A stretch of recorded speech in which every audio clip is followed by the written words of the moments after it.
If you grew up in a home where the words "I love you" were never spoken, not once, not on birthdays, not on hard days, this video is going to explain something that you may have carried quietly for most of your life. Because the way your parents expressed love or didn't express it shaped almost everything about who you became. The way you think, the way you feel, the way you love other people. And today we are going to walk through exactly what that means and why so many of the traits you carry are not wounds. They are strengths you built yourself. Growing up without hearing those three words is more common than most people realize. For many generations, especially those raised in the 1940s, 50s, and 60s, emotional expression simply wasn't part of the culture. Parents worked hard, kept the family together, put food on the table. That was love. It just didn't come with words attached. And yet, even knowing that, something in you may have always quietly wondered, did they? Were you enough? Why was it so hard for them to just say it? Those questions are completely natural, and they don't make you weak or damaged. They make you human. What matters now is understanding what that environment actually created in you, because the answer might genuinely surprise you. Because here's what most people never find out about themselves. Growing up in a home without verbal affection doesn't just leave a mark. In many ways, it builds something remarkable. When love wasn't spoken, you learned to look for it in other ways. You watched. You paid attention to actions, to small gestures, to the things people did rather than the things they said. Your father staying up late to fix something broken. Your mother quietly leaving food outside your door. You learned to read between the lines of human behavior before most people even knew that was a skill. Research in developmental psychology consistently shows that children raised in emotionally reserved households develop significantly stronger observational abilities than their peers. They become extraordinary readers of people, noticing shifts in mood, unspoken tension, and genuine feeling in others long before anyone else in the room. That is not a coincidence. That is you, having trained that ability from childhood without even realizing it. You probably don't say "I love you" easily either, and that's not a flaw. It's a reflection. We learn how to love from the people who raised us. And if your parents showed love by working, by providing, by showing up, then that is the language of love you absorbed. You show people you care by helping them move, by remembering small details, by being there without being asked. People in your life may not always recognize it as love in the moment, but it is. It is the deepest kind, consistent, quiet, and completely reliable. Studies on attachment styles show that people raised in emotionally reserved homes often become the most dependable people in their relationships. Not the loudest, not the most expressive, but the ones who are always, always there. Now, this next one explains something that a lot of people in your situation have wondered about for years and never quite had the words for.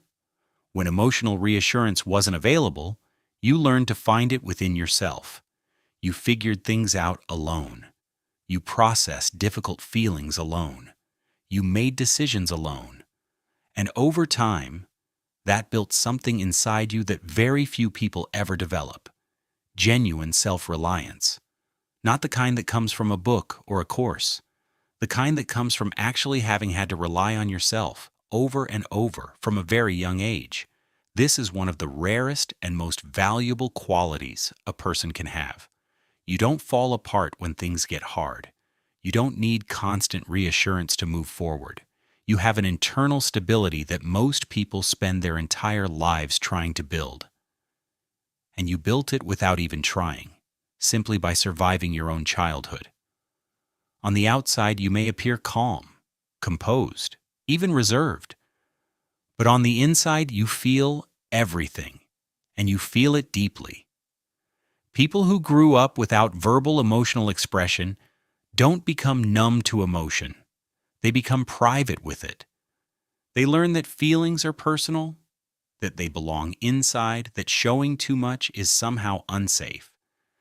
And so you carry a rich, complex, deeply felt inner world that most people around you have never fully seen. This is not emotional suppression in the clinical sense. This is emotional depth. And the people who are fortunate enough to get close to you, truly close, discover something that genuinely moves them. Because when you do let someone in, it is real in a way that is almost rare in the modern world. We are almost done. And I saved the most important one for last, because this final trait is the one that explains everything else. Perhaps the most powerful thing that growing up without "I love you" gave you is this. When you say it, you mean it completely.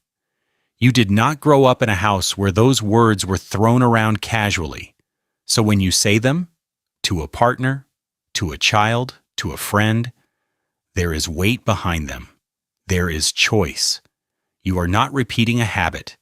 You are making a decision. And that decision, every single time, is deliberate and real. Many people who were raised in emotionally reserved homes make a quiet but powerful commitment at some point in their lives to be different, to say the words, to show up emotionally in ways their own parents couldn't. And research on intergenerational emotional patterns consistently shows that this conscious choice, this decision to break the cycle, is one of the most emotionally courageous things a human being can do. It is worth understanding where your parents came from. The generations that raised many of us, the greatest generation, the silent generation, lived through wars, through economic collapse, through hardship that most of us will never know. Emotional expression was not a priority. Survival was. Providing was. Keeping the family together was. They loved in the only way they knew how, through presence, through sacrifice, through staying. That doesn't make what you missed any less real, but it does place it in a context that might allow you to carry it a little more gently. They gave what they had, and from what they didn't give, you built something extraordinary in yourself. And here's what all of this really means. The traits you built in that quiet, reserved home are not in spite of your upbringing. They are because of it. You are observant in a way that most people are not. You show love through action in a way that most people cannot sustain. You are self-reliant in a way that took others decades to learn. You feel deeply in a way that makes you genuinely rare. And when you love someone, you mean it in a way that matters. None of that happened by accident. It happened because you grew up in an environment that asked more of you than most childhoods do, and you rose to meet it. You may never have heard those 3 words as often as you needed to, but look at who you became. Look at what you built from silence. That is not a small thing. That is a life.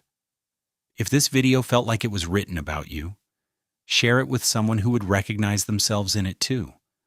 Sometimes the most healing thing is simply knowing that someone else understands, and if you want to understand yourself and the people around you a little better every single week, subscribe to Mindra Explained.